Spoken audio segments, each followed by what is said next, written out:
Well, on the ground in Ukraine, Russia has, over the last few weeks, made some progress, but at a heavy price. But there are signs that the front is stabilising once again. That is, in the air, Ukrainian drones have struck really deep into Russia on consecutive nights. Well, let's discuss the latest then. Our chief foreign editor, Rob Parsons, is joining me here on set now. Rob, we're going to start with those drone attacks on Russia. I mean, they seem to have been much bigger, much deeper into Russia than anything we've seen hitherto. Yeah, by a long way, Stuart. I mean, we're talking about what the Russians themselves are saying.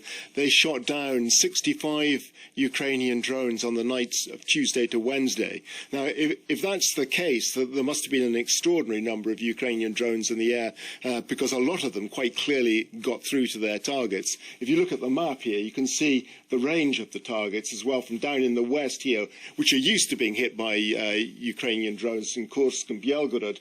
But, you know, this up in Kirishi, an oil refinery near the Baltic Sea. Nizhny Novgorod, that's about 1,000 kilometers from the border of Ukraine. Ryazan, another major oil refinery, about 500 kilometers away. And then further to the east here, Aryova, Ronyezh. And this one here, Buterlinovka, is an airbase. So it's not just oil refineries, but clearly oil refineries seem to have been the main target. Confirmed by a Ukrainian intelligence official who said that the aim is to systematically they're implementing a detailed strategy to deprive the enemy of resources and reduce the flow of oil money and fuel. Now, is it working? Well, it seems to be, to a certain extent. You know, are they ever going to be able to completely wipe out the oil refineries in Russia? Obviously not.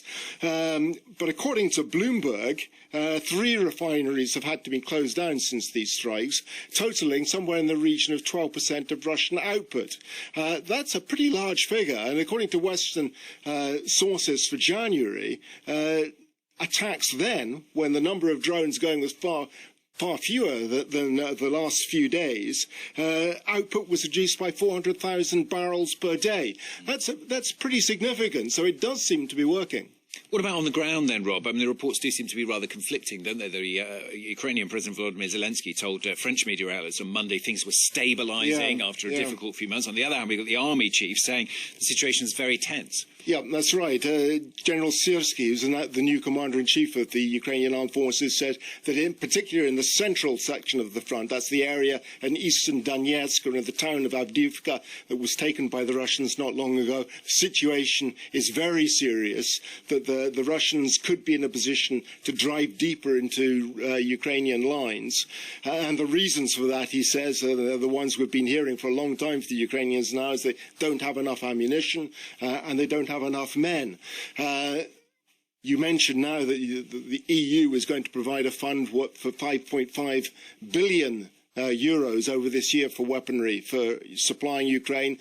The United States is coming up with another 300 million for artillery shells, anti-tank weapons, anti-aircraft weapons in the coming months. And the Czechs have organised, together with other countries, for the supply of artillery shells from outside the European Union to reach Ukraine. That should start to happen somewhere at the end of May, beginning of June. So something's beginning to happen, it's beginning to come, but in the immediate term, according to General Syrskyi, the situation in that central sector is pretty acute. Although, as you point out, President Zelensky said that the situation overall on the front, and remember it's a 1,000-kilometre front line, is getting better. And the Ukrainians are probably a little relieved that spring is setting in now, so that means the ground is getting muddier, softer, much more difficult for heavy armour to operate in, which will make it more difficult for the Russians to attack. We have got a bit of a spurt of activity, whatever the situation is, Rob. I mean, is there a link between that, do you think, and the Russian presidential elections this weekend, of course? Oh, surely, yeah.